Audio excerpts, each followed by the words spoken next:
Welcome and thank you, and we are very pleased to have you. So, I am the CEO of VIOOH, but I'm actually here to do an intro before our experts on the panel who are just behind me going to be able to dive into the meaty topics. Intro about what? Intro essentially about State of the Nation, which is the fourth time in a row that we are doing this great study, and that's a study which is surveying 200 advertising and brand execs from 5 different markets. If my math is right, that's 1,000 guys that we've been talking to across these 5 markets, which are UK, US, France, Germany, Australia, and the US. 5 markets, yeah. And we've obviously surveyed with MTM, and that's our partner for this survey, and they've been working with us for the last years. So what we would like obviously to share with you is that this survey is meant to try to anticipate or at least read the trends about programmatic out-of-home in the market. And I'm not going to get into too many detail, but since the survey and the results of the research are going to be released soon, we just wanted to give you a sneak peek about that. A few kind of big trends that I would like to share with you. The first one is a pretty good one actually, because that means that programmatic out-of-home is getting more and more budget. And that's great because that means that that's a sound growth. It's been sound growth for the last 2-3 years, so that's great, and the trend is ongoing. And to be very clear, we are also seeing that more budgets are coming into the programmatic channel, and these budgets are coming from other channels. And that's very interesting. So we still have obviously the trend of advertisers who are converting their traditional out-of-home budget into programmatic out-of-home trading. We still have that. But what we have is 38% are actually converting digital budget into this programmatic out-of-home, and 20 are actually reallocating programmatic budget from other channels into programmatic out-of-home. And that's obviously very interesting because that means that the medium is becoming more mature and is actually able to tap into the other programmatic media budgets. The second big trend is that 87% of the UK experts that we've been talking to have confirmed that they want to retain or increase the budget they are dedicating to programmatic out-of-home in the future. And I think that's actually a good trend to see the level of adoption and the level of results that the medium is actually delivering for the clients. And I think that's very, very important if we want to keep betting on this medium and hoping for its growth in the next years. And the last point is all about the fact that almost 1 out of 2 have been very clear on the importance of data and the fact that to be able to invest more money, they will need more data. And what has been coming on top of the list is real-time audience data. So it's not a news, right? And we know that the medium has been built on a data vision which is not exactly real-time, but it's absolutely clear that since real-time is so essential for programmatic out-of-home, being able to have a real-time data gonna absolutely make sense in the future. It's not just real-time data from an audience standpoint, but it's also all the things that you can see here. More data on a general basis and also most cost efficiency from the market, and that is driven by better return on investment measurements, and so on. So all these are great news, and obviously I'm sure that the people behind me will be able to debate that further. But there are going to be also a few challenges and things that we need to do in a much better way if we want, obviously, the growth that we could expect to materialize in the future. And they're going to be touching upon this. But what I really would like, obviously, to add is that the UK for us is one of the very important markets, if not meaning one of the most important markets, and we are absolutely committed to further develop the medium, not just in the UK since we are operating in 20 markets, but we do believe that many of the trends which are materializing in the UK tend to also be followed in other markets. So then it's back to all of you guys, because you are part of this industry, you are part of making it happen, and we definitely want to make sure we are on the same page today. So thank you so much for your attention. I've already spoken too much, and I can see some marketing people waving at me, so I think that's the message. No, they are not, but here we go. Exactly. Thank you. So I'm going to let the stage to some smarter people than me. Gavin, I wasn't talking about him, but he's our Revenue Officer. And Gavin, thank you. Thank you, guys.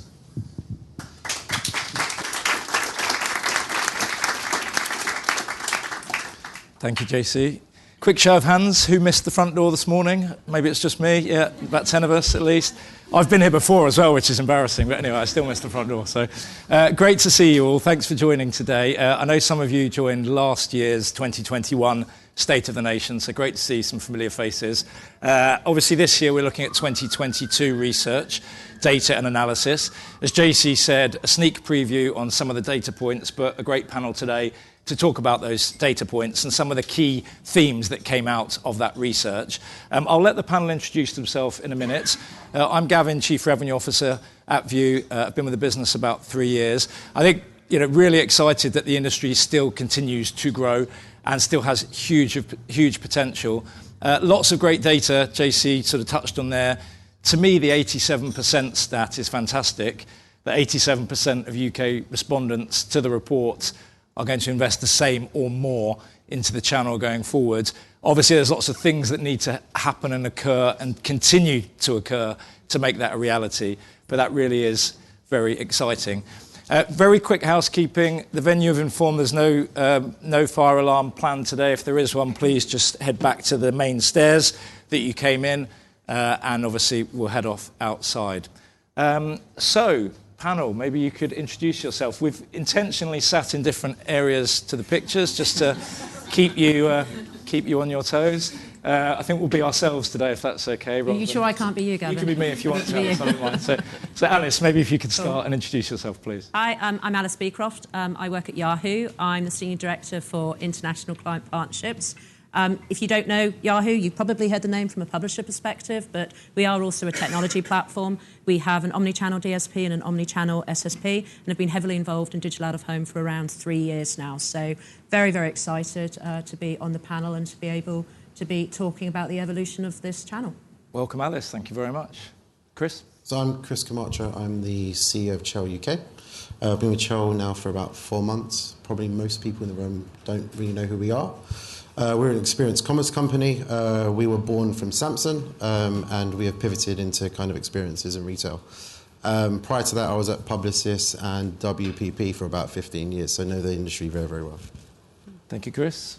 Sofia? I'm Sofia, and I am the Director of Media Strategy and MarTech at Marriott International. So Marriott, for those of you who don't know, we are the world's largest hospitality company with 30 brands under our portfolio, and we have representation in over 180 different territories across the world. So my role is predominantly looking after any paid media activations that happens within the EMEA region, but I also work very closely with my counterparts across the world to execute cohesive media strategies and essentially answer any of our consumers' needs. Thank you, Sofia. And James?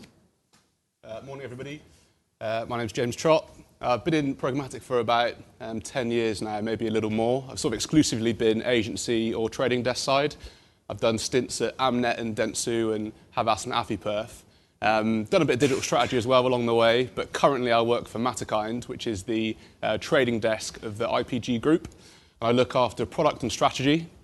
Product is invariably making amazing things built in the US, try and work in the UK to various degrees of success. And then strategically is more working with clients, trying to make long-term roadmaps, all focused in programmatic or addressable activations that's going to excel or accelerate their capabilities really and make sure that we're buying even more efficiently and more effectively for them. And that massively includes accelerating programmatic out of home. Brilliant. Thank you. Great panel. Great that you could give up some time today, and thanks everyone for giving up time this morning as well. The first question is around data. So having looked at the report, there's a lot of reference to data, the importance of data, and actually links to real-time data and it improving to essentially ensure greater spend coming into the channel.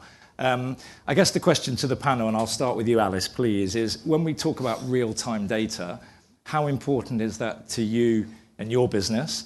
And obviously, how important is it in the context of why we're all here today in terms of outdoor and programmatic outdoor growth?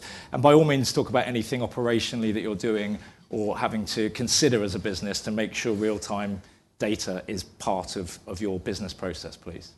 So, I mean, I definitely say that real-time data is absolutely critical for what we do. We are completely 100% within the programmatic landscape, and obviously programmatic is very much about being able to make decisioning and stuff in real time. I think you can look at data when it comes to digital out-of-home in a couple of different ways. Firstly, the trust that is now in place when it comes to the movement data that is available. There's actually allowing budgets to actually shift into the programmatic ecosystem, but equally actually also now starting to be able to access data signals that can actually allow for decisioning not only on which screens to actually choose, so what are the audiences that are most likely going to be exposed to the digital out-of-home creative and activation, but also in being able to ensure that the messaging that they're receiving is pertinent and is actually going to make them glance up from their phones or actually engage with the creative. Now, there's a lot of companies, well, there's not actually, I'm going to change that. There are a few companies that are out there that are actually sort of taking this on board and are actually sort of aggregating a lot of this data. I see Liam in the crowd here from Flux. They're doing a tremendous job in the UK about sort of bringing these data signals together. But then also Yahoo in the US, we have actually recently just started using sales data, actual sales purchase data coming from offline shopping in order to inform real-time optimization within out-of-home. I haven't yet actually seen that come across to Europe yet. So I think the one thing I would say is that there is definitely a gap right now in being able to sort of connect those data points into the technological infrastructure that we have in place. So hopefully in the next sort of, as we sort of keep going over the next sort of, 12 months to 3 years, we'll start to see that gap close and we'll start to really see real-time data coming in and allow it to make decisions when it comes to sort of optimization and planning. Thank you, Alice. Sofia, from a brand perspective, are you seeing the same thing, I guess, with your role of heading up paid channels? Real-time data must be prevalent in many channels. Is it there in all channels? Are you having to adopt what you do? How does that look from a Marriott perspective? Yeah, absolutely. I think to take it one step... Oh, God, that's really loud. To take it one step back, as a hospitality company with all of our revenue coming from hotels, the last 2.5 years have been hell. Not sure if you heard it, COVID, hotels closed, travel was completely out of the question. So real-time data for us as a company, not just from a marketing point of view, became so crucial and pivotal. And this is not just our own data that we rely on, it's the state of travel. What borders are opening, what borders are closing, what can we say, what can't we say? We had probably not the most scientific way of doing it, but we had a really extensive Google sheet just to track, can people travel to Dubai from London? Can people travel to Lisbon from Greece? And all of it was an absolute nightmare to keep track of. But our consumers expected that of us in all of our marketing communications. God forbid you'd advertise an area that had some COVID restrictions. People on social were very quick to let us know that they were actually not able to travel there and that we are a terrible company for even suggesting it. So with that, I think it completely changed. Obviously, we were always very reliant on real-time data signals. But really the rise of COVID and the way in which we had to pivot and change our whole entire approach really shifted the way that we perceive the importance of real-time data. And in the way that it pertains to all of our advertising channels, we're quite heavily, in our region at least, focused on digital, and real-time data is absolutely something that is just part and parcel for any of the digital activations that we do, being able to inform all of our advertising. We will frequently pull through availability, so if any of our hotels are fully booked, they'll automatically get taken out of any of our promotional material. We also pull through dynamic prices, so we can always kind of let the consumer know what are the from rates for any of the destinations that they're looking looking to travel, making their trip a little bit more tangible, but also kind of trying to close down that purchase funnel for them. So real-time data is absolutely something that we rely on for everything that we do. And when it comes to programmatic display, that is something that we expect any partner that we work with to be able to ingest this real-time data and to be able to provide us with the relevant creative outputs. So this is, in order for programmatic out of home to be just on par with all of the other digital channels, the ability to ingest real-time data is absolutely paramount. But also, I think to Alice's point, what we find more and more is we actually have so much data, which I know a lot of companies don't have the privilege of saying things like that, but not all of it only because you can measure it doesn't mean you should measure it. Sometimes less is more when it comes to data. So for us, it's also trying to get our own affairs in order and trying to really understand from this vast pool of real-time data that we've got access to, what is actually going to be converting? Is it going to be worth the squeeze for us to go down a super granular niche route, especially when it comes to a one-to-many channel like out of home? So I think for me, the two key things are, yes, absolutely, the more real-time data we can get, the better, but we need to be very smart about how we use it, because more doesn't always mean that it's going to lead to results and that it's going to scale. There's some really interesting points in there. A couple of things that really stood out about the, being on par with other channels. Absolutely agree. And, programmatic outdoor is on that journey. It's really important that it thinks how other channels have experienced real-time data. And also you touched on something about data. There is so much data out there. The challenge, and it is a cliche, is it's all well and good having data, but how do you structure it and what's usable rather than just a mass of data, because that can be counterproductive almost.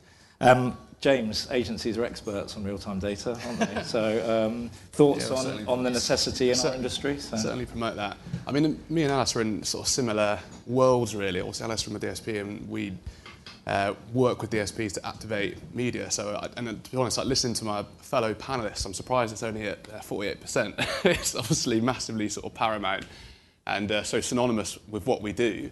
Programmatic marketers, it's always been there, right? And it's how we've managed to prove and establish that it is a better way of buying media in other channels compared to alternatives, which is, again, sort of invariably sort of direct, and that's mainly already been established in display, video. We're getting there with audio and others. So, yeah, real-time data, massively important for the current growth, and of course, definitely to see us grow even more. I think maybe only an insight that I might give that hasn't already maybe sort of been touched on is where I think it's around audiences and the idea of audience buying. And a couple of sort of phrases or terms that I'm hearing quite regularly at the moment are things like surges and surge events and things like patterns. So when you've got a sort of a bit more of a dynamic and sort of fluid data set that is the custom audience that you're going after, understanding in near to real time as you can when a certain panel becomes far more important at certain times of the day or certain times of the week than others, and using that to be able to inform your buying or bidding, again, to demonstrate more efficiency and more effectiveness. I think that's going to be super important. Well, it is now, and it's going to get increasingly more important. And again, the idea of sort of like expanding that into these sort of patterns of movement and patterns of behaviour that, again, you can try and harness and use to really inform when and where you should be bidding higher or lower to better reach your audience. A granular customer audience is more important to you than maybe what you might be able to buy traditionally or directly. Again, that's something that we're definitely focusing on. And then from an optimization point of view, terms such as audience concentration density and average percentage reach, these kind of metrics that you try and look at to, I guess, optimize again towards efficiency, towards efficient reach, that I think is going to be, these are key points and key pieces of language that we use when we're talking to clients to try and demonstrate, again, the efficiency that you can have in a programmatic buy when looking at it through the lens of audience buying. That's probably what I would add. Yeah, great points, and audience narrative in particular, I think, resonates with a lot of us. Again, talking to that engagement with an audience and channels becoming the enabler to do that, and how they interlink, and we'll talk about that a bit later. Chris, any final points on that question around data and real-time necessity from your point of view, please? So coming last, it's great for me to just have to agree with everyone. First on the next one. No, it's fine. But I think the only thing I'd add is coming from a performance marketing background, I think real-time data or data in general is table stakes. I think that we need to just get better at it. And then the other flip side of it is actually the measurement piece, I think, which is, again, for this particular medium is a bit of a challenge which needs to be addressed. I think if we can solve that, that will then make it far more accessible and then obviously start opening up to more opportunities. So. Thank you. Second question. In the research for the UK, 44% of respondents cited that programmatic outdoor was a top 3 most innovative channel, which is great when you think about the amount of channels there are, and to be in that top 3 is showing that there's some really brilliant stuff going on. Obviously, we see great stuff as an audience every day. It can be contextual, it can be DCO driven. There's lots of brilliant things going on. Chris, I'll come to you first, as I promised.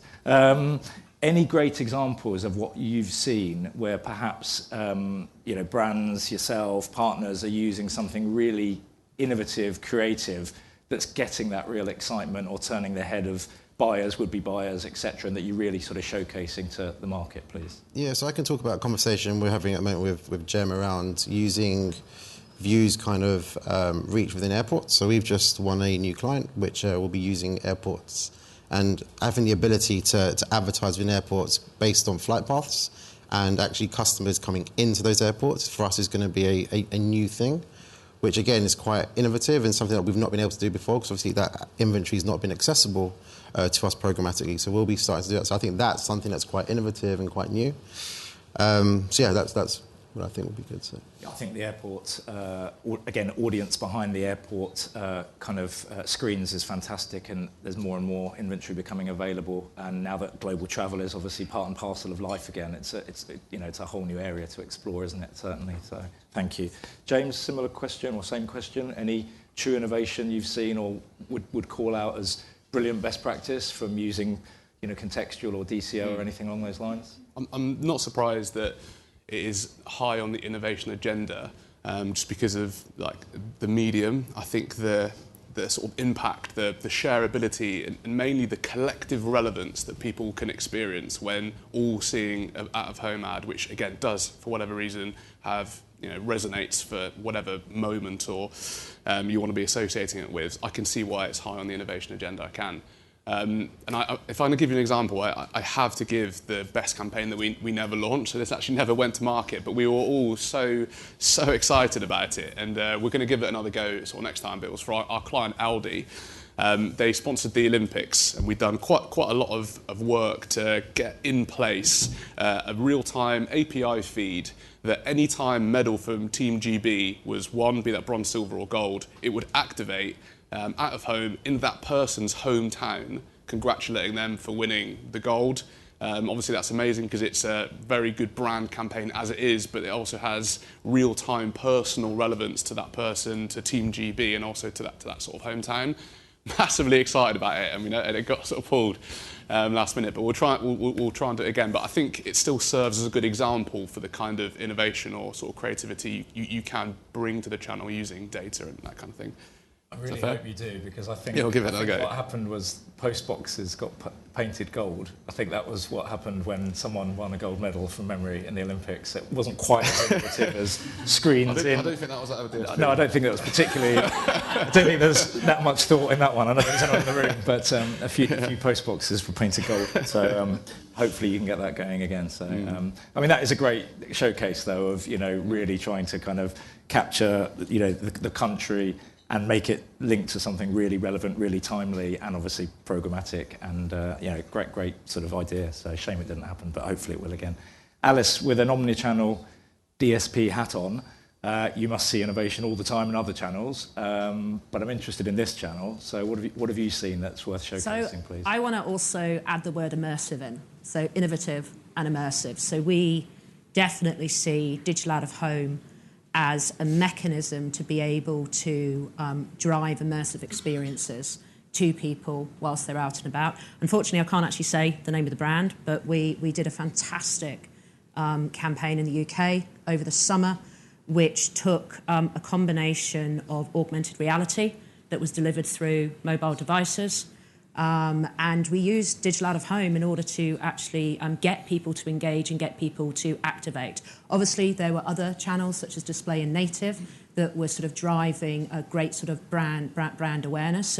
But this activation took place in 4 major cities in the UK, so we were able to use the real-time geolocation of where the screens are located, and also the real-time geolocation as to where people were located when they had their mobile devices on, in order to marry the two up, and then provide them with it was actually a gaming experience. It was a competition, and the engagement rate that we saw was immense. And so really actually using digital out of home as that springboard in order to be able to do a much broader appeal, sort of immersive campaign. That's where I'm seeing innovation coming in. Fantastic. Yeah. Thank you for sharing that. Cross-channel is obviously really integral. And if we were a panel talking on behalf of any channel, it would be a topic that I'm sure would raise in terms of joining up that customer planning cross-channel. I think attribution is a topic that obviously rears its head regularly, and rightly so, and it actually came out in our research as well.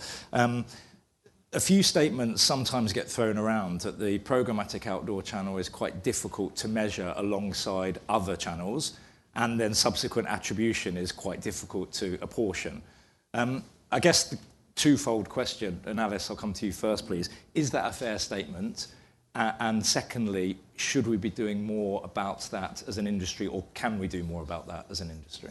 Well, that's quite a tough question. I think the answer is both yes and no. I mean, I think, yes, it is a fair statement to say that attribution in out-of-home, when you compare it to other digital channels, it is more complex. It's a one-to-many channel at the end of the day. It's not a one-to-one channel.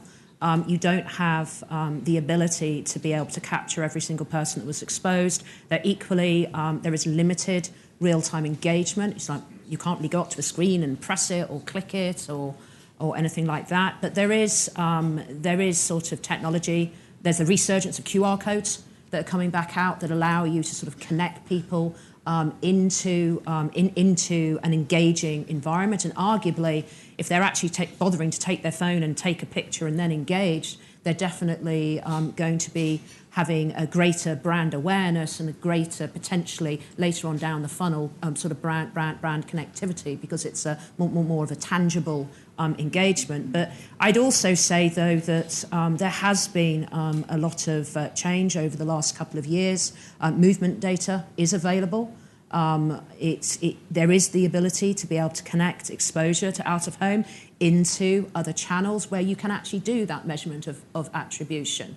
Obviously, you can't capture every single person that's been exposed, but at the end of the day, brands are reliant on brand uplift studies, and they've been reliant on them for many, many years. And in that instance, it's a panel of users that are showcasing whether or not there's been uplift, be it a sales uplift, be it a purchase uplift, be it just an awareness uplift. So I think there is technology that's available. We are seeing a lot of omni-channel activations where they're harnessing the attribution that's taking place in other channels that's coming from out of home. But I think the problem that we've got right now is that there is still a massive education curve that's needed. And I sat on this panel last year, and I think we came to the same conclusion then. There is a need for greater knowledge. There is a need for greater education. There's a need for that knowledge to come from the specialists and be sort of entrenched within the digital teams, that attribution is possible. It just needs to be looked at in a slightly different way.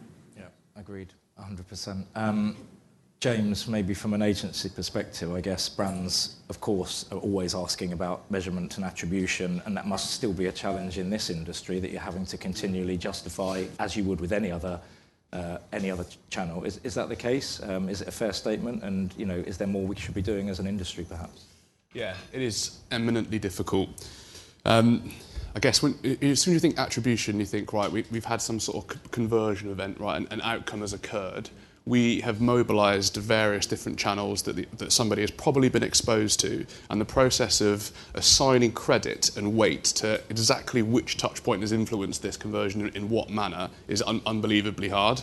Obviously, we all have our different frameworks and methodologies to go about the best way of doing it and try and probably to be as less wrong as we can be. And there's probably nuances with out of home that make it a bit harder.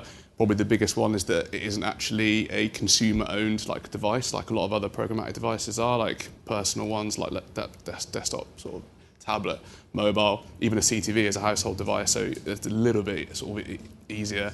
Very different with out of home. So there are nuances which make it a little bit more difficult than other channels, but it's still something that on the whole is very difficult to achieve in general. But we all absolutely sort of do our best. I would say what can we be doing more? Probably on a smaller time scale. I think something like smaller experiments. I love the idea of maybe sort of using a panel and getting a small but strong result and trying to scale that up. And I think that's very sort of similar that we can do in programmatic. A great thing about out of home, it is sort of very geo sort of based. So if you've got a couple of different markets or different cities that have similar conditions or similar variables, if you can hold them as sort of true and holdouts and maybe change one or two things, be that by out of home in one or not another, or do things with other channels as well, and you can get quite a positive read, a strong read that you have confidence in, maybe you can scale that up across a wider campaign and measure more macro results. So smaller experiments, something we can probably do on a smaller time scale. On a larger one, it's going to be innovate product, and that's something that we should never underestimate as an industry. We've proven that we can do that sort of time and time again, and I know we will.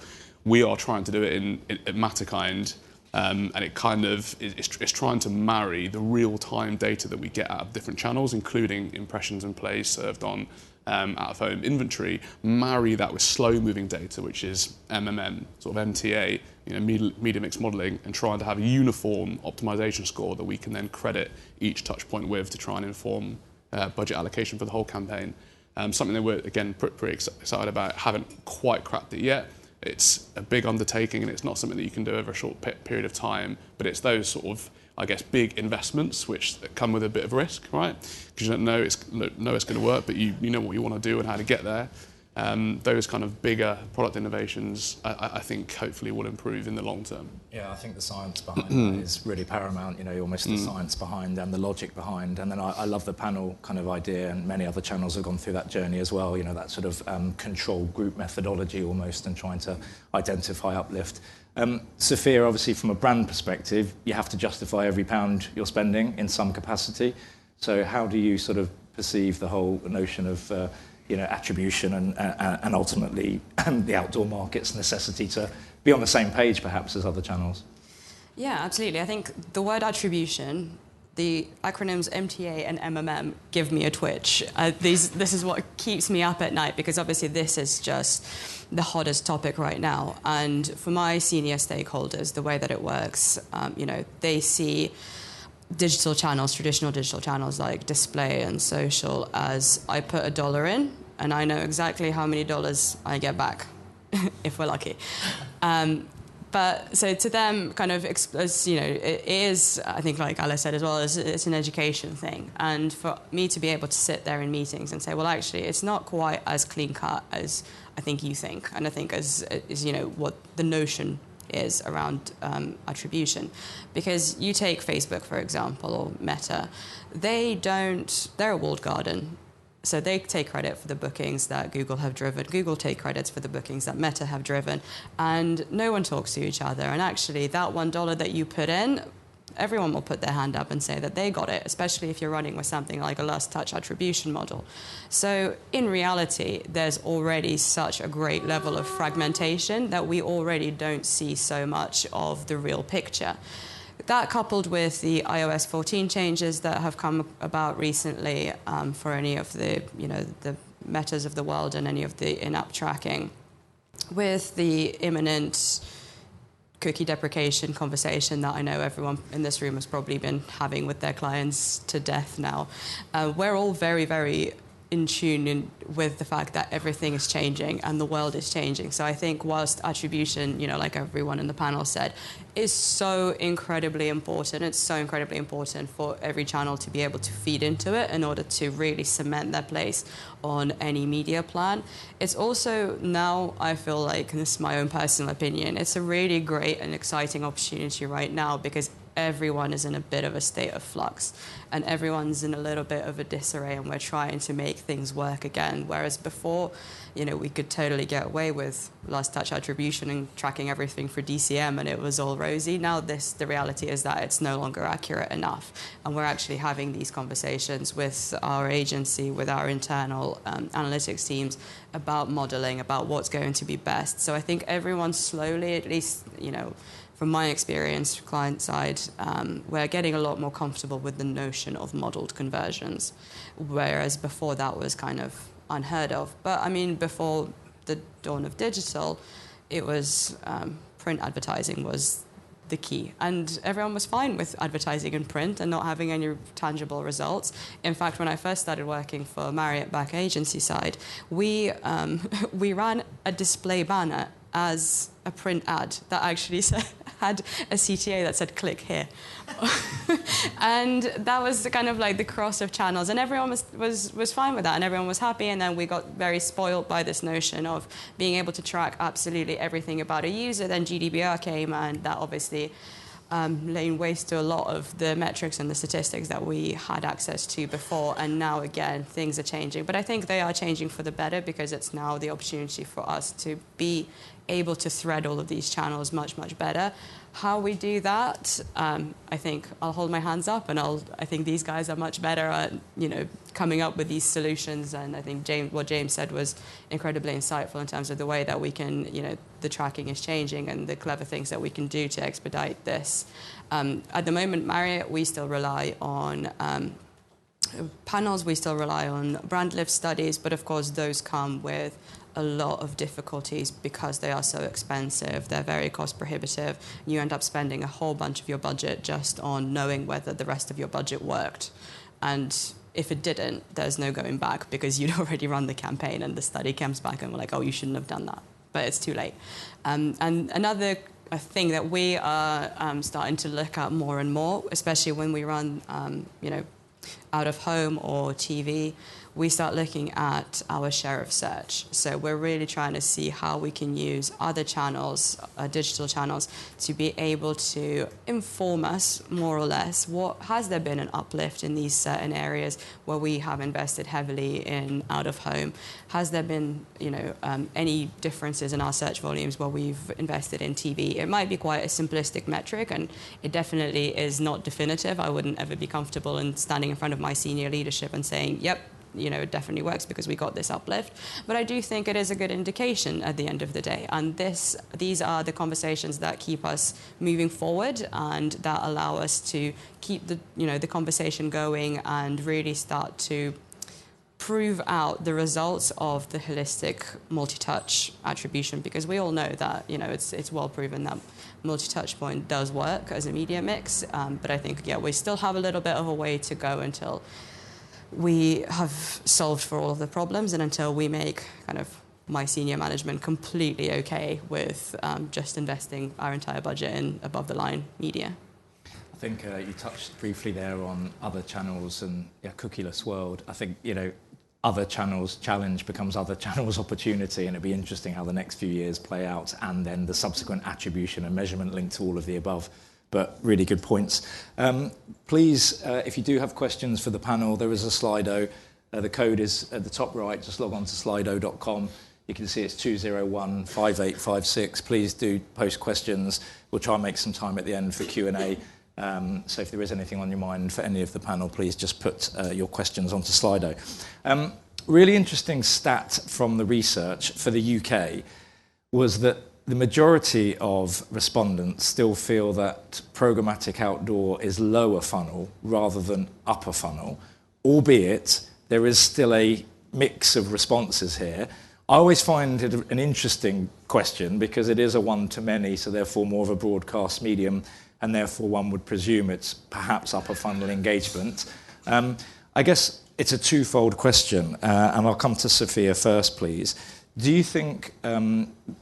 do you as a brand perhaps put more emphasis on tangible lower funnel direct response at the moment? And maybe the sort of linked question is do you think that will become even more prevalent with the sort of economic challenges that perhaps we're faced as the UK and globally with, words recession, etc.? Yeah, I think for us as an industry, it's been very difficult. And obviously, I think we're more of a unique in this perspective because all of our revenue overnight just went. We went from, making money to all of our hotels closing down, and that is our only source of revenue. We're a hospitality company. So if there are no guests, there's no way of us making money. So for us, as we were coming out of COVID, it was the most unprecedented time. So it was, the 2008 economic collapse plus 9/11 combined and doubled in terms of how badly affected we were as a company. So in our case specifically, yes, lower funnel, performance-driven was the absolute kind of key to us getting back on our feet. And everything that we did, we implemented kind of a totally different model to what we would be running with in 2019. Before any of this happened, we had to make sure that we were fully maxed out on budgets in our, lower funnel tactics before we could move further to the second level if we had any money left over by then. So we needed to rely on kind of the self-funding models of lower channel and performance channels. We also were very responsible to all of our stakeholders. So we have 8,000 properties across the world, and all of these 8,000 properties incurred immense losses of revenue, and they incurred, they've had to lay off staff. It was a very difficult time for us all. So it wasn't something. Higher funnel wasn't really a luxury that we had at our disposal back then, when we just needed to make enough profit to really help the properties, keep the lights on and stay afloat.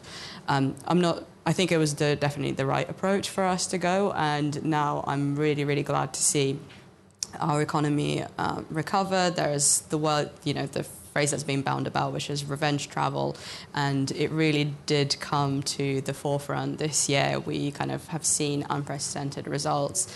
Our hotels have never done better. We've surpassed 2019 levels in some cases, and this now is what allows us to move back into that BAU stage finally. I'm not going to jinx it in case, God forbid, anything else happens.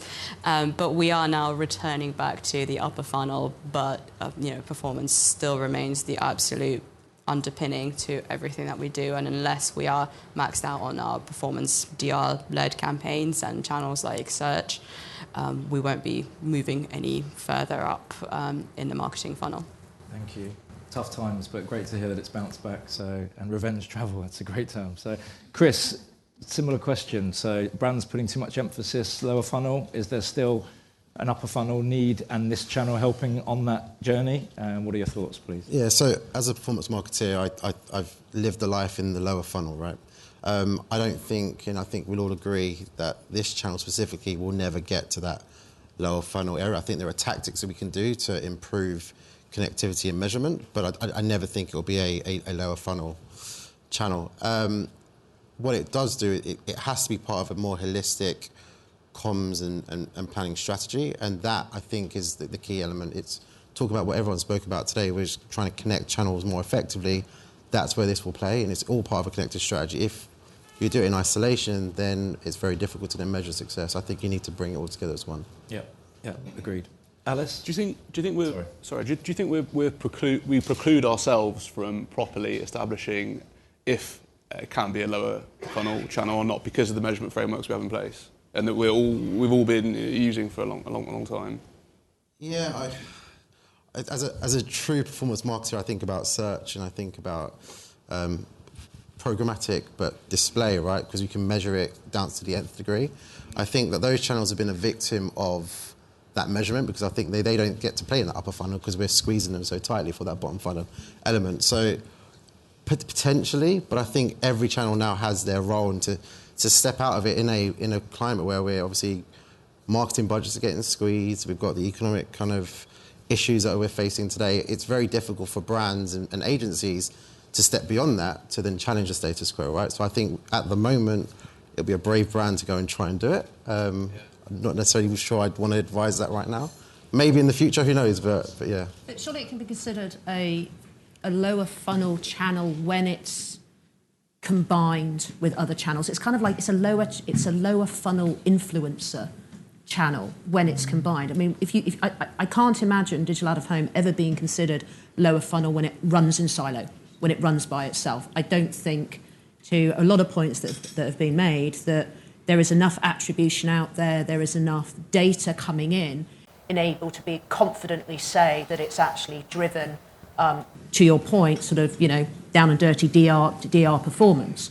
But I think when you actually connect it in that omni-channel ecosystem and you're using it as that springboard, then I think you can actually say that it's that combination that allows it to play its part in the lower funnel. I mean, we did a survey actually last year.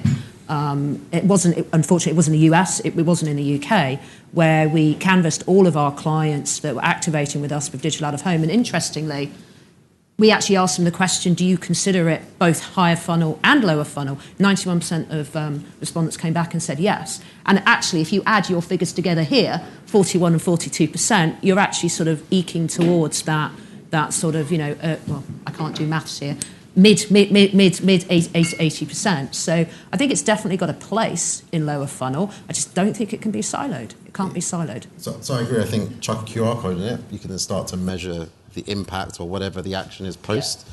Very similar to what we do when we build these retail experiences for Samsung. We chuck a QR code in store to try and connect the offline experience with the online world. Yes, you can do that, but to that point, I don't think it's ever going to play down in that and compete for those budgets where you're spending 50, 60% of your budget in search. It's never going to compete with that. It's going to have to take budget from other elements of the... I love the panel have gone off piste. It's fantastic. Sorry. So just talk amongst yourselves. I'll sit over here quietly. So, very valid points, though, because I think that almost positioning and the ability that the channel can wear two hats is actually probably my perspective of accuracy. And it is then subject to how it's interlinked, in my opinion, and what the objective of the strategy is. Back to the point about customer, which customers are you trying to engage with? Loyal customers or perhaps new customers, etc. Alice, sorry. I also actually have another point, actually, just very quickly. You brought in about the socio-economic climate. I think we have to recognise that obviously the pandemic, the lockdown was horrific for out of home. Nobody was going out and about, etc. But as the world started to open up, in actual fact, it was actually that lockdown that accelerated the growth of programmatic out of home. The fact that planners were actually able to deliver their budgets and make decisionings, actually where to shift it from one channel into another, that has actually sort of accelerated that thought of out of home being part of more of a connected plan rather than just being put in silo. Sorry, I just wanted to mention that. No, it's a good point, and it actually links to the next question, because the data point that we saw was there was a 22 percentage point shift in a positive direction for UK respondents, stating that programmatic outdoor really should be planned alongside other channels and shouldn't be siloed. It's more effective when it's alongside other, which again is really interesting, because that's quite a monumental move last year. And you could argue last year there was still some test and learn and some where does this sit and how do we utilise the channel, whereas now it seems to have a much better place in people's minds as to where it sits in that planning cycle. Sophia, so maybe just to take that question to you, is it more effective? Are you seeing it when it is planned with other channels? And or do you still think it has an element of standalone to its kind of locker and armoury? I think, kind of as far as we can help it and as far as budgets would stretch, in an ideal world, we would never just have one channel running for anything. Even if it is just search or just social, we'll always try and have something more added to it, because I'm a strong believer of multi-channels and every channel has a role to play in it. And I think kind of like going back a little bit to the off-piste discussion, from my personal opinion, from Marriott's point of view, we wouldn't want to have out of home become a lower funnel channel, because we have plenty of lower funnel tactics that work really well for us now. And actually, especially digital and programmatic out of home is what makes above the line media a little bit more accessible and affordable to us, with budgets that are not huge in some of the markets.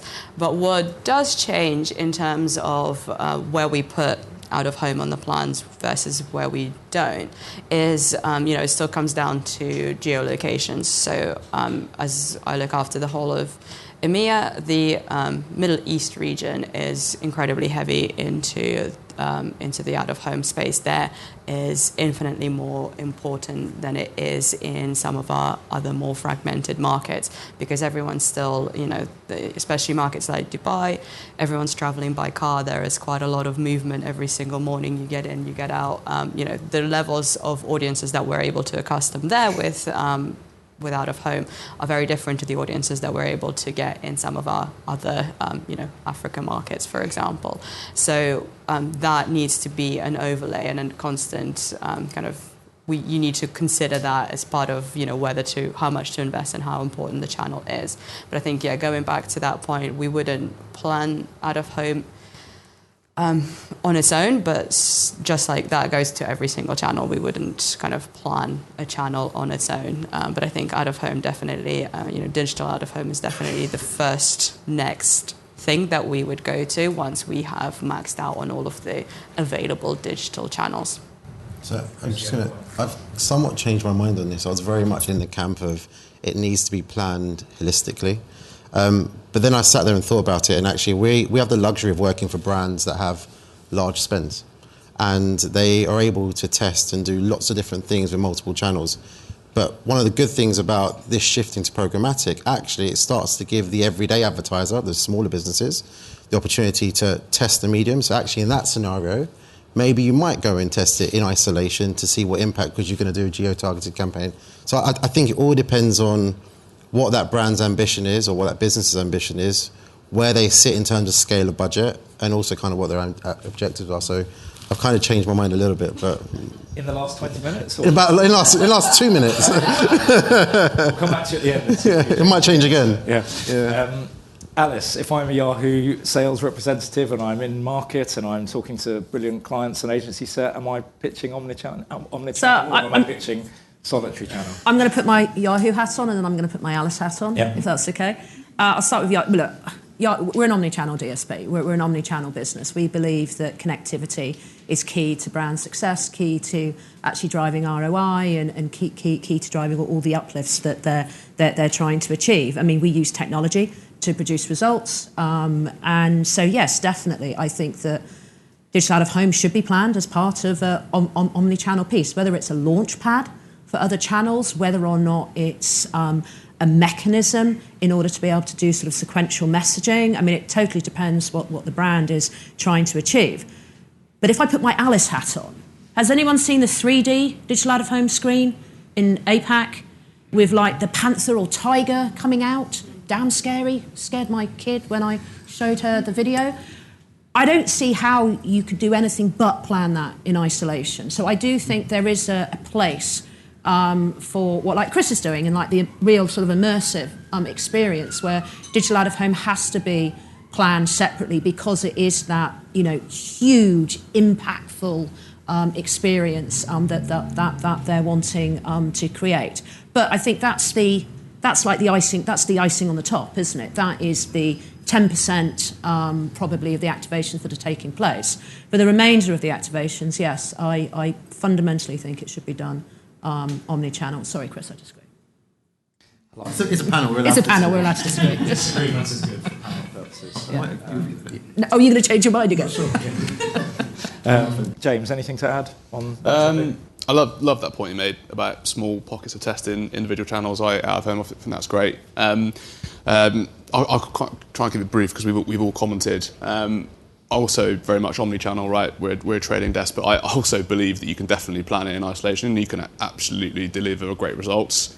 We had a campaign recently that was targeting us, actually, people who work in media agencies and media in general. So and the strategic decision, which had a lot of great proof points and rationale behind it, was to do out-of-home only. And we put out-of-home placements around media agencies and around other sort of key media centres, and then we used data to find out where we go, where we live. And then that was used. We then bought programmatic out of home to then, extend that even more, and we had really great results. And that was a one-channel campaign. So I do believe it can be done in isolation, but would also massively fly the flag for omni-channel pretty much all the time. Great. Yeah. Thank you, everybody. Chris, you set up the UK's first programmatic trading desk a long time ago. Well done, though. In your opinion, where should the planning for programmatic outdoor sit? And obviously, where does a specialist agency fit in that going forward, please? So I'll cover this from a few angles. Firstly, I think planning in general should be done connected. I think that there's and there's many, many years of experience in terms of planning, and there's comms agencies, and I've come from two of the largest, right? I was at WPP and Publicis, so I'm no longer in media agencies, so I can say controversial things and not get told off. But we have to also think about the shift of the spend, the shift of the investment, and actually there is an element of tactical planning that needs to be done within channel as well, right? So I think there's an overarching comms strategy that sits at the top, and then you have your tactical planning that sits within. And then with my other hat, I'm then sitting there thinking, actually, the way that we plan out of home today tends to sit in a offline environment. Actually, now we're moving to more data-led planning and bringing more insights into that conversation. Actually, the role of the traditional planner, if they don't evolve, will become obsolete, right? So we then need to think about how do we now bring more data into that planning story. So I think there's an element of both needed depending on where you sit as a business. But for me, I think we'll start to see that transition to more planners coming from a data-led background as opposed to your traditional comms planning route moving forward. Interesting, yeah, very interesting. James, agree, disagree? Yeah, no, broadly agree. I guess the only thing I could bring some additional insight on is because at the moment I am in an agency holding group that does have a specialist. It does have, we have rapport, and they do brilliant things. Obviously, out of home is a unique channel in many ways, so it does require a level of expertise. And obviously, we are coming from an omni-channel sort of perspective and trying to learn all these sort of nuances. But what we've really tried to crack this year, and definitely will be extending into next year, is just effectively when you look at out of home, what portion of a campaign should be delivered like classic paper and paste, how much should be delivered direct digital, and how much of it should be addressable. That's what we're really trying to nail, and I think once we've got that unified point of view and we've got a few great examples sort of under us, we'll be in a much better position to then, I think, extend that out and widen it out to improve omnichannel capabilities even further. But at the moment, we definitely believe that specialists have a role, but it's just integral that we find a brilliant way of working together, which we do believe that we've done. We just need to properly scale it. Thank you. I asked the panel before to come up with their favourite programmatic campaign that they've seen and why. We talked a bit about innovation, so almost what's driving the campaign, but let's now look at what their most favourite programmatic campaign has been and why. Sofia, what's yours, please? Well, I was really hoping that some of the other panellists would select some of their own campaigns too, but now I'm going first, and I'm starting to realise this might not be the case, and I just look like an idiot. But I'll tell you, it's one of our campaigns from 2019, so end of 2019 going into 2020. Unfortunately, this campaign was cut short because of COVID, so it was a bit of a bittersweet ending, but we have seen some great results from it. And the reason I've chosen this as an example is to put a little bit of a different spin on it. I know these guys are going to come up with some really fantastic, high top tier spec campaigns to show you guys, but this is a different type of why I think this is a real nod to programmatic out of home. So firstly, this campaign it was the Book Direct campaign. So at Marriott, although you're able to buy our hotels and our rooms through different travel agents like Expedia or Booking.com, what have you, we, of course, like any brand, want our consumers to come direct to us. And we had fairly recently undergone the merger with Starwood. So Marriott Bonvoy was our new loyalty program. We went from Marriott Rewards to Marriott and Starwood Preferred Guest, SPG, into Marriott Bonvoy, our new loyalty program. So this was kind of the second iteration of our launch of the loyalty program. And what we knew a lot of people didn't realize is all of the 30 brands that sit behind Marriott Bonvoy. And I'm sure some of you will be looking at the ads now and you'll see some of the logos behind me. You might not have kind of realized that some of these brands sit there. So in terms of the actual signals that we used for the campaign. It wasn't anything that's particularly groundbreaking. We obviously did day parting, so as you are going into the morning, we would, I'm not sure if,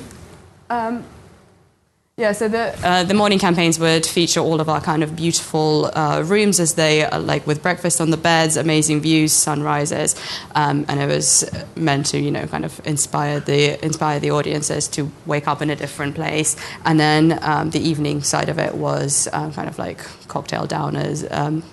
And beautiful sunsets and beach vibes for the evening part. We also did weather triggers, so escape the cold and escape the rain. Again, technically nothing groundbreaking, but I think it was really impactful. We ran this campaign in several different markets. In the UK, we ran this campaign in London, Manchester and Edinburgh predominantly, and we focused on all of the key busy commuter areas. The interesting fact, although we had all of these different variations with the weather feeds as well, and we had a generic fallback, in Scotland, in Edinburgh, Escape the Rain Creative ran consistently. There was no other variation to the weather. Using these signals and also like the real-time audience data, as well as what we referenced to at the beginning, allowed us to very seamlessly keep our budgets all together and upweight in the right areas when we knew there was going to be an influx of travellers. So we ran across London Bridge and Bank stations, Cannon Street more specifically. So we were able to really easily manoeuvre between all of these really prime placements and really making our investments seem much, much bigger, and like we were everywhere because, realistically, we just knew when the users were going to be where, so we could seamlessly shift some of our budgets across. But the reason also what makes this my personal favorite out-of-home campaign that I've ever worked on is how easy it made my job, because this also ran in 7 different markets, and it ran in 7 different languages, which means that instead of having to create really bespoke 7 different media plans that we'd go out there with, we just had one plan. And I can't tell you how much easier it is from a brand perspective to have one budget, to be able to optimize this budget in a holistic way, to not be working with 7 different individual partners, to not be signing 7 different IOs, and just the cohesion of this, which is exactly how we would run our paid media, our paid search campaigns, our paid social campaigns. We'd have one plan for all 7 markets, and I think until we really started buying on this model, this was unheard of. And being able to, really seamlessly optimize our creatives, swap out any of the brands that we needed to showcase in any of those specific markets. It was a real kind of plug-and-play template specifically, so we could populate it with whatever brand we wanted to showcase that week kind of thing. And again, going back at the pre-booked digital channels, out-of-home channels before, this would not have been possible. And kind of the other saving grace, which we never thought was the reason originally why we planned this campaign, but when everything started shutting down and COVID became, headline news, we were able to pull our campaigns very quickly, which is also a very big benefit, because we, in parallel, had some radio campaigns playing. We weren't able to pull those, so as you'd hear kind of Boris Johnson on one channel telling us that we were going into lockdown, you would then hear a Marriott ad saying, "Hey, come to Dubai, it's really great there." And that is a real drawback, which obviously we didn't account for naively planning this back in 2019. So that's my favourite campaign. That's a great example. And, look, weather triggers, day parts, the ability to react in this channel, these are all integral to this channel. They are, part and parcel, and we should always remind ourselves that they're examples of how we can use this channel, along with other, examples as well. Alice, an example from you, please. Coming up. I really wish we could have the audio on, because then everyone could just listen to the audio rather than listening to me. But my favourite one is one that we actually ran in Brazil for Volvo. So in Brazil, they only, I'm going to get the figure wrong, but here we go. They only actually have 36 dealerships for Volvo in the whole of Brazil. And Brazil is an absolutely massive country compared to the thousands of dealerships like Mercedes, BMW, etc. have. So what we actually did is we used digital out-of-home as a mechanism in order to create virtual dealerships. So what we did, we used geo-targeting, so proximity targeting around all of the competitor dealerships to basically showcase, hey, look, if you're interested in Volvo, use this QR code and you can actually go through into immersive experience and get access to a real salesperson and use 360 imagery in order to get an idea of the look and the feel of the car and really actually sort of bring that sort of virtual experience to the consumer. So this actually was shortlisted for a Cannes Award in which it got, there we go, it was a silver winner. Back in 2020. But I think the most important thing that it did is it actually drove over 13,000 virtual store visits. So 13,000 people were actively engaging with those salespeople within that immersive environment in order to push the Volvo S60 in Brazil. So I think that for me, this is a really, really good example how digital out of home can be used as a launch pad for where bricks and mortar stores are not potentially available. Sort of go back to the campaign that we ran in the summer, the fact that we used it again as a launch pad in order to drive an immersive environment. And I think really showcases omni-channel as well, how you can actually connect the different channels together to give something very tangible and also drive results, as you can see here. I do have the link if anybody wants to hear the American voice over the top. It's a great example there. Thank you, Alice. Chris? So I'm going to predict the future, and this is going to win a Cannes Award. Okay. You've got my vote. Thank you. So this isn't programmatic, but I'll talk about where I think it could go in the future. So hopefully some of you saw the launch that we did for Samsung. Essentially, about a month ago, we took over all of Piccadilly. So we built an experience store on Regent Street, Piccadilly kind of corner. It used to be the Virgin store, I think it was at one stage. And we built an immersive experience where you can go and learn all about the flip and the fold. And that was a 30-day kind of experience where we had lots of people. I think we again, record numbers. Samsung hadn't done this, or we hadn't done it with Samsung for about 3 years because of the pandemic. So this is our first kind of return to market with a big bang. The reason why I'm talking about this today is because we actually took over the screens at Piccadilly as well and ran a live concert with this really small K-pop band that most people hopefully will know who they are. But anyway, so we did that and we live streamed that event, right? And that was from us taking a concept where we were going to stream it in social channels. We then took it to the Piccadilly screens. Now, for me, the next kind of evolution of that will be then to tactically kind of use outdoor, digital outdoor, to allow us to then kind of tactically target audiences around kind of the audience segmentation work that we want to go after, expand that reach. Because at the moment it was obviously unique to London, and obviously we had lots and lots of people there, but our reach was kind of small in terms of where we think we can take it. So the next phase will be to take it to digital out of home. But also on top of that, we're now talking about them moving into Web3 as well. So very different to what everyone else is talking about today, but for us it's taking a more unique idea and moving into that space as opposed to coming back the other way. So. Great example, thank you. James, finally, please.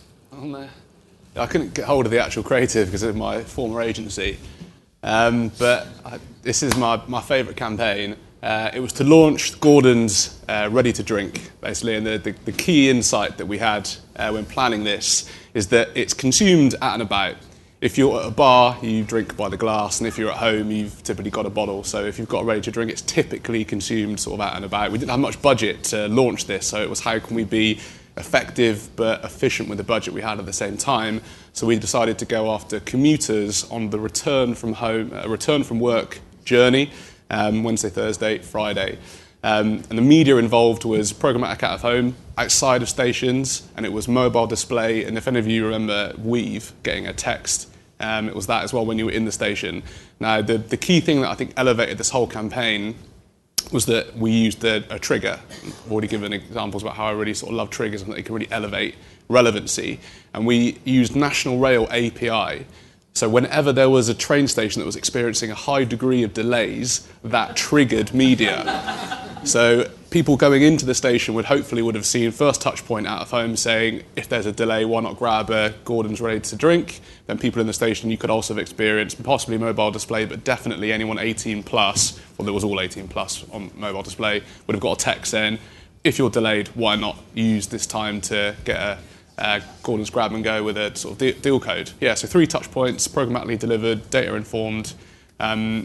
Did win a few awards. I actually can't remember what they were now, but did win a few. But one thing I'll add on to the end was that not only was that sort of successful in terms of what we saw in terms of sales, but also that the brand experienced a halo uplift as well. So generally, Gordon's, from the brand uplift studies we did, was looked at much positively after people had experienced that. I love that. It's fantastic. And knowing how many delays there are on British trains, it probably was very successful as well. So brilliant. We're nearly at time, and I'd love to just allow sort of 10 minutes, 5 to 10 minutes for questions from the floor. So this is the last question to the panel. And it's quite a broad question, but what one thing do each of the panellists believe that programmatic outdoor needs to resolve in order to guarantee continued success? I don't mind which order we go in, actually. Who wants to go first? I can say my thought, I don't mind. Go on then, please. Third-party verification.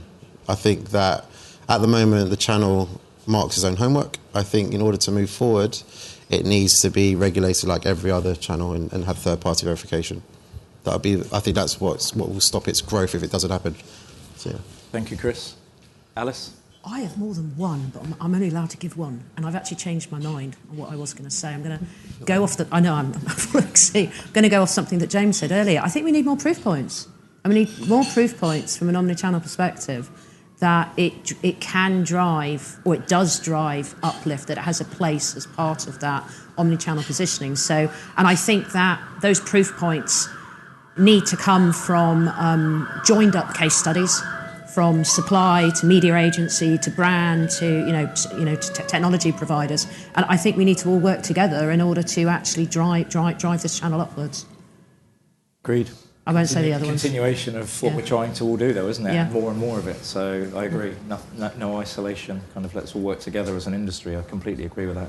Sophia, maybe, please. Yeah, for me, it's measurement, and I think that's really going to what you guys said as well. But for me, specifically as a budget owner, it's being able to have that reassurance that where I'm putting my money is the correct place. And I think for every kind of dollar spent on out of home is a dollar not spent on a channel that I can track ROI on.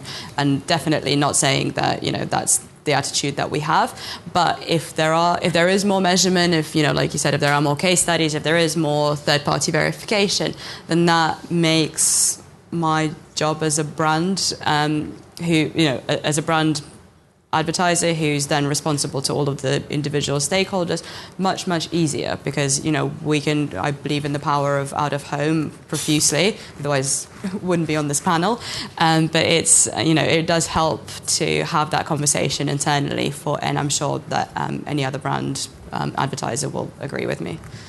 Thank you, Sophia. James, final points, please. I'll just say something I mentioned earlier, just absolutely sort of nailing and getting our internal processes and ways of working right. Like we really genuinely do believe that we've done it, and we've got some partners in the room who've been massively helpful and supportive of that, and we genuinely are really going to try and crack this and put as much as we can behind it. So genuinely, once that is done, I think that the sky's the limit. Brilliant, thank you. I think we have about 5 or 6 minutes. Are there any questions on Slido? And there are lots.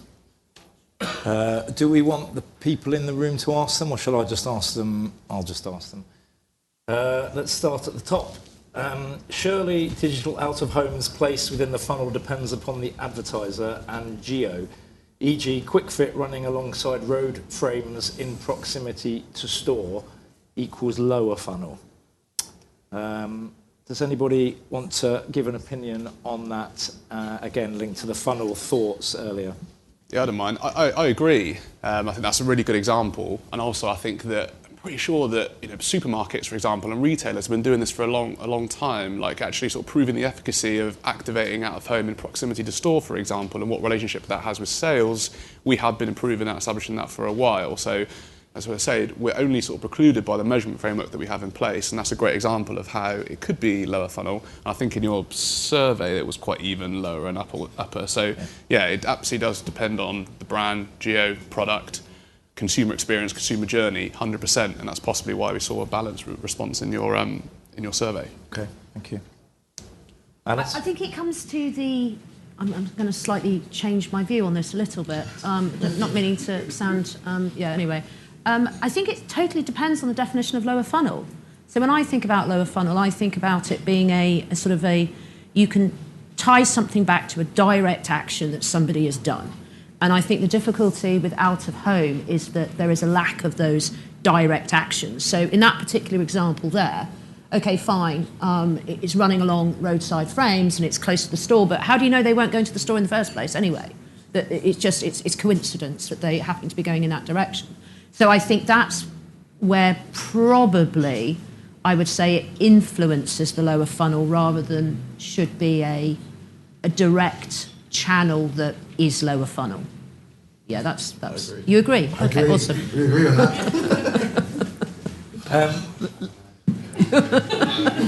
Are you sure? There's a reason why we're sat like this, James. Sure. Yeah, I get.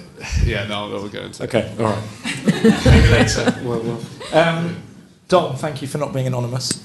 Dom at JC.co in the UK is talking about data and the difference, I guess, between the trigger and signal-based data versus more audience-based data. Specifically where the balance lies. I noticed that in the State of the Nation report, it's all based on audience data, but really a lot of what the panel talks about, I think, is instinctive to talk about with programmatic dish out home with zero-party data or what we call triggers and signals traditionally. Really where that balance should lie in the future between those two audience approaches. You mean data that, as in like the So weather or as Sofia was saying about where you can travel, right? So that's essentially zero-party data. Yeah. It's not about a specific individual. You're talking about movement data that's influencing the type of people that are going to be exposed to, like what interests they have, what demo they have. Are you talking about? So that would be audience. Yeah. And then zero party, I'm talking about things like activating an alcohol brand in Sunny. So how much of that data which isn't actually audience based, but it's more contextual, let's say. Real world contextual. So, yeah, it's going into the lines of more audience-based segmentation, akin to other channels, and obviously how data drives an audience narrative, not just a trigger or a contextual point. I think the difficulty lies in the scale of the audience data that you have access to.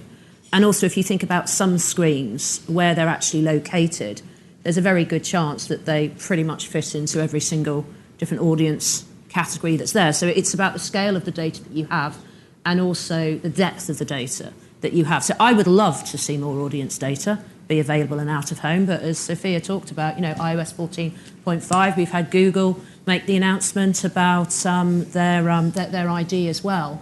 I think audience data definitely has a play, but in my opinion... Oh, gosh, shouldn't do that to that, should I? Sorry.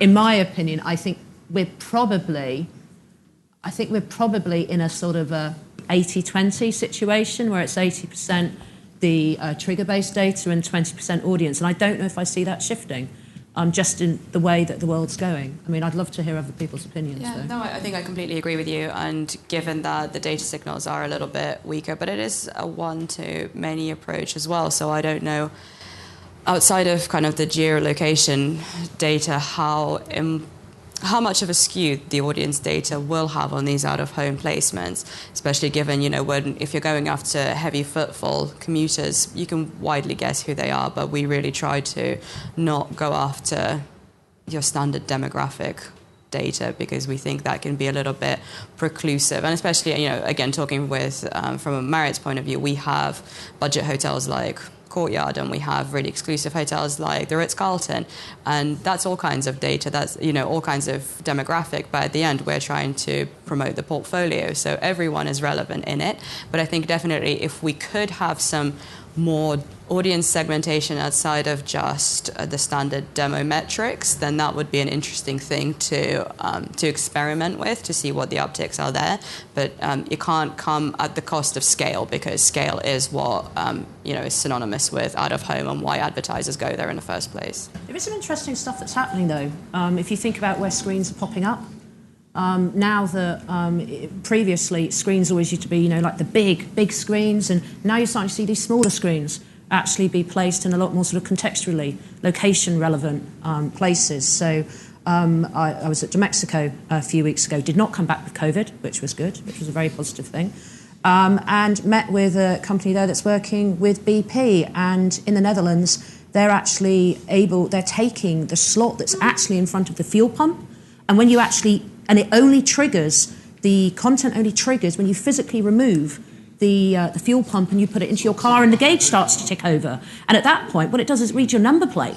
And it's then able to ascertain what make and model of the car that you actually have. So straight away there in real time, you're able to identify not the demo of the person, because it's not being creepy and taking pictures of who you are, but it is able to arguably give like the socio-demographic that you fit into based on the make and model of the car, and show relevant ads. So I think we're going to potentially see more interesting stuff come out, but I think it's going to come from the placement of screens rather than movement data per se. Thank you. Very, very quickly, we've got time for 2 very quick answers, please. I'm going to join question 3 and 5 together, which is talking about branding performance, but also a mid-funnel notion, consideration. So is the channel not just upper funnel, lower funnel, but is there a mid-funnel element, and let's think in an audience language there, of consideration? Is that... It's very brave of you to revisit the funnel more. We've only got a minute. So that's not good, right? Yeah. Short answer, yes. Yes, okay. Anybody else? No. I'm just going to agree. Okay. Right, it's easier that way. The last question, which I do actually really like, is about, is there a need for third-party verification? And Chris, this is probably for you, for your point about verification. Beyond VIOOH providing audience, there's validity from other partners, and considering the channel has no fraud or bot traffic, why do we need third-party verification? And we'll end after that one. So when I went to university, I would have liked to have got first, and without given myself that first, right? And I think that's the issue that we face right now, right? The fact that the channel hasn't got a non-biased third party giving it that authentication and approval, I think is going to restrict its access to budgets. That's why I'm saying it needs it. I get that it doesn't have the same challenges as display would, but there are different challenges that it'll face that will require that third-party, independent scoring criteria, I guess, to help kind of open it and make it more accessible to bigger budgets. Do you also think it needs to be multi-market as well? Because VIOOH is UK, but then there's, is it media, somebody or other in France, and you've got someone else in Spain. In the US, you've got 3 different companies that are doing it. So it feels very sort of market siloed right now. Surely there needs to be that almost like overseer, third-party standards, verification. We can do a joint venture if you like. Yeah, we can talk about plenty. It's been great talking to you all today. Thank you. Maybe a quick round of applause for the panel.